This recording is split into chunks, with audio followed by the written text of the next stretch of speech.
Bonjour Scorpion, je vous souhaite la bienvenue sur Image de l'âme pour cette guidance de janvier 2021 en amour, pour que vous soyez célibataire en couple, puisque je vais parler des deux possibilités. Et puis, eh bien, voilà, nous allons faire cette guidance avec l'oracle de Béline, avec 9 cartes, passé, présent et futur potentiel. Alors, eh bien, pour ceux qui me découvrent, eh bien, je vous invite à vous abonner, à cliquer sur la cloche de notification, à partager, à mettre des pouces et à commenter. Je vous remercie de tout cela infiniment. Alors, eh bien, vous avez en ligne novembre, décembre en amour, décembre général, janvier général, là je suis en train de faire janvier amour. Vous avez pour l'année 2021 la guidance sur l'année mois par mois et une grande guidance simplement pour l'année 2021 avec l'étude un peu des 9 maisons numérologiques. Alors, on y va pour vous, Scorpion. Scorpion, eh bien, procès, grâce et pénate. Alors, on va commencer par les procès, c'est la carte du milieu de ces 3 cartes, un peu de ce passé présent encore pour beaucoup de monde. Alors, il y a eu des chicanes, des querelles, des difficultés, voilà, des rapports conflictuels pour les célibataires. Peut-être, si on cherchait à vous séduire, eh bien, vous étiez prêt à sauter sur le prétendant. Il y a une idée, eh bien, de manque de confiance en soi, peut-être pour cela. Et dans les couples, eh bien, des désaccords, tout simplement, des difficultés, peut-être des chamailleries pour rien, tout simplement, mais c'est encore peut-être un passé présent avec certaines difficultés. Ça peut être bien sûr un passé ancien, bien sûr, mais regardez, vous êtes pour certains dans ces chamailleries, vous êtes isolés, vous êtes allés dans votre retrait en vous-même, peut-être pour échapper à tout cela, vous êtes protégés, mis à l'abri des attaques de ces ennemis. Alors ça peut être je le redis, pour les célibataires, des gens avec lesquels vous ne faisiez qu'une rencontre et que vous éloignez aussitôt, ou pour les couples, eh bien peut-être votre conjoint, votre partenaire de vie, vous avez trouvé la paix, eh bien, dans l'isolement, dans le retrait. Peut-être pour les célibataires, dans l'espoir de vous reconstruire pour aller après sortir du silence de votre retrait pour construire un vrai foyer quand vous serez prêt en vous-même, peut-être parce qu'il y a besoin de cela, de se préparer, d'avoir confiance en soi, de vraiment être prêt, se dire oui, bon, maintenant je suis prête, je veux faire la rencontre, voilà. Et pour les couples, eh bien, il y avait quand même, malgré ces chicanes, ces difficultés, eh bien, il y a peut-être la paix du foyer qui a été mise à mal un moment, mais il y a quand même des liens solides qui font que les choses durent quand même, malgré les difficultés. Eh bien, des fois, on n'est pas d'accord sur une chose, sur une autre. On a l'impression, peut-être pour certains, de ne pas être compris, de ne pas être pris en compte, d'être un peu délaissé. Eh bien, quand même, l'amour est là, le foyer est là, la solidité du foyer est là, puisque la grâce aussi, eh bien, et là qui accompagne, qui est une sorte de providence et qui favorise les relations quand même et qui écarte les dangers, peut-être apporte la lumière quand il y a des difficultés et qui amène la beauté, la paix. Et on parle de fidélité à l'amour là, de foi, de prudence dans ses jugements aussi. Alors justement, peut-être quand on se chamaille, on juge mal l'autre ou on fait des procès d'intention, j'allais dire, avec cette carte du procès. Eh bien non, la grâce vous permet d'avoir un jugement plus éclairé, moins partial, voyez. Alors, on est quand même dans la grâce, on a retrouvé, malgré les difficultés, la paix en soi pour certains qui sont célibataires, ou la paix dans le foyer, la paix avec l'autre. On a éloigné les querelles et les désaccords. Et maintenant, eh bien, il y a une réussite centrale, là, dans ce présent. La réussite, eh bien, l'aboutissement, la victoire dans ce que l'on veut réaliser. Facilité, on retrouve la communication, on retrouve le moyen des échanges. Pour les célibataires, c'est pareil, on retrouve la facilité, eh bien, d'échanger, d'aller vers les autres, puisqu'on sort de son isolement, de son cloître, de sa tour d'ivoire, où l'on s'est replié, où on est resté caché par peur de partager, par peur d'engagement, parce qu'on n'était pas sûr de soi surtout. Et pour les couples, eh bien, on a retrouvé de bons échanges, une bonne communication.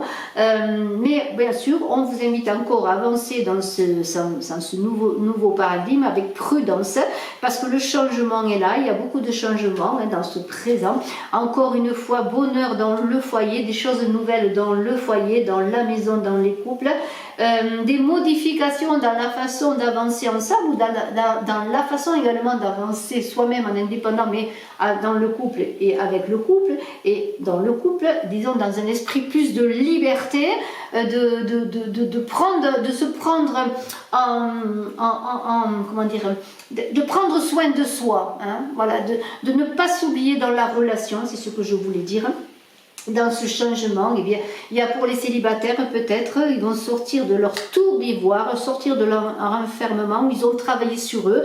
Vous avez travaillé sur vous, vous scorpions célibataires, et maintenant il y a un vent de changement qui souffle, c'est-à-dire vous êtes prêts, vous allez être prêts pour faire de nouvelles rencontres. Et il y a quand même des événements rapides avec ce changement, peut-être des rencontres inattendues, une rencontre inattendue, un événement inattendu, ou simplement vous avez besoin là tout d'un coup d'ouvrir les fenêtres et de respirer tout simplement pour respirer bien dans cet amour que vous désirez, dans cette construction amoureuse que vous désirez.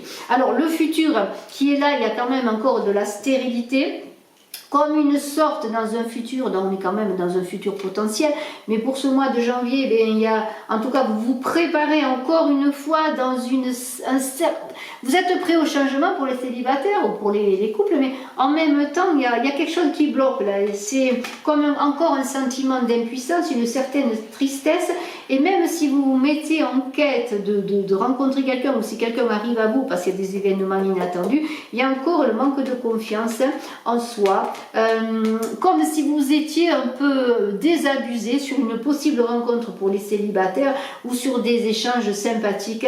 Peut-être simplement parce que vous, Scorpion, vous êtes un peu dans un comportement un peu austère. Alors souriez, hein, montrez-vous sous votre meilleur jour. Hein. Il y a la roue qui tourne de toute façon, la chance et la providence arrivent, beaucoup de surprises, des nouvelles rencontres vont arriver, hein, si vous souriez, vous célibataires, vous allez saisir votre chance, mais encore faut-il que vous le vouliez bien sûr saisir votre chance. Elle est là la roue, elle tourne, il y a tout qui tourne. Et pour les couples, une bouffée d'oxygène, on respire à deux, on fait des projets à deux, on se retrouve, on retrouve l'harmonie, on fait des choses agréables, des sorties ensemble, des petits dîners en amour aux chandelles, il se passe plein de belles choses. Et la famille, eh bien là, elle bénéficie de tout cela, hein, puisque dans le foyer, c'est la sérénité, les sentiments sont sincères. On retrouve comme un vent de porteurs ensemble pour réaliser des choses. On sort de la lassitude que l'on a pu vivre dans cette stérilité, dans le couple, dans une vie quotidienne, peut-être qui vous ennuyait, un foyer qui était routine, ronron. Eh bien, les choses changent. Vous êtes mis en route, l'autre s'est mis en route avec vous pour bien avancer à deux dans une belle sensibilité pour que les choses, comment dire, on marche à deux d'un coup, on est vraiment dans un vent porteur et on se laisse aller dans cette belle chose. Et puis pour les célibataires, eh bien, la roue tourne, on va peut-être petit à petit, ça va prendre un peu de temps, retrouver confiance pour aller dans ce beau mouvement, pour peut-être fonder la famille rêvée. Vous voyez, il y a cette idée de vouloir fonder la famille rêvée. Alors, on va voir pour vous Scorpion, une carte en complément de l'oracle enchanté de Shakespeare pour voir s'il y a un message qui peut vous aider. Cet oracle enchanté de Shakespeare est très parlant, je le trouve extraordinaire, je le découvre avec vous, hein, puisque je viens à peine de la voir. Alors une carte à sauter, on va voir ce qu'elle nous dit cette carte, je vous la montre. Alors ce sont des belles peintures avec des vers pris de l'œuvre de Shakespeare. Alors, il est enfermé avec deux révérends pères, absorbé dans une divine méditation et désire qu'aucune requête mondaine ne le dérange de ses pieux exercices. Alors, on va voir ce qu'il est dit dans le livret. C'est tout un programme, tout cela. Alors, c'est une huile sur toile d'Orazio Gentileschi au musée du Prado de Madrid en Espagne. C'est Saint François et un ange. Et elle a été peinte entre 1612 et 1613. Alors, il est enfermé avec deux révérends pères, absorbé dans une divine méditation et désire qu'aucune requête mondaine ne le dérange de ses pieux exercices. Il est à l'intérieur dans la prière avec deux bons révérends. Il ne veut pas être dérangé dans son saint travail par des exigences mondaines. Richard III, acte 3, scène 7, personnage Catesby. Alors, maintenant, on va entrer dans le vif du sujet. Vous vous trouvez souvent désorienté et submergé, courant sans cesse d'un endroit à l'autre, sans une minute de répit. Il est parfois utile de s'arrêter et de se demander comment est-ce que je me sens en ce moment. Très bonne question. La méditation est un outil très utile pour se calmer et revenir au moment présent. Tout au long de l'histoire, toutes sortes de gens ont pratiqué l'art de faire taire leur esprit et d'équilibrer les émotions. Lorsque vos sens sont apaisés, votre attention se focalise et vous pouvez accéder à la pleine conscience. Cette paix mentale est ce qui amène tant de gens à la méditation, car elle est utile à tout le monde, même au cœur du chaos du monde. Vous pouvez rechercher et goûter la sérénité. Si vous choisissez de renouer avec votre spiritualité, la méditation vous permet de réfléchir le plus clairement possible et vous aide à vous concentrer sur ce que vous voulez vraiment. Mais il vous faut un changement émotionnel pour que cet état se réalise. Comme vous le savez, chaque pensée et chaque parole a sa propre résonance vibratoire. Plus vos affirmations et vos pensées sont empreintes de confiance, plus votre attitude est positive. Méditer, c'est donner un bain pour nettoyer son esprit. Ne vous découragez pas si vous ne parvenez pas à faire immédiatement le silence en vous. Il faut du temps et de la pratique. Vous n'avez qu'à vous asseoir, à fermer les yeux et à vous détendre. C'est très très beau. Eh bien écoutez, peut-être allez-vous méditer dans ce retrait, dans votre cloître intérieur, dans cette dans ce manque de confiance en vous pour repartir à la conquête de l'amour ou à la reconquête de l'amour. Merci beaucoup. Très beau mois de janvier, très beau début d'année pour vous, Scorpions. À très bientôt. Eh bien, je vous embrasse à tous. Je vous suis à votre disposition si vous désirez une consultation en privé. Et n'oubliez pas de vous abonner, de commenter, de partager et de mettre des pouces. Bye bye.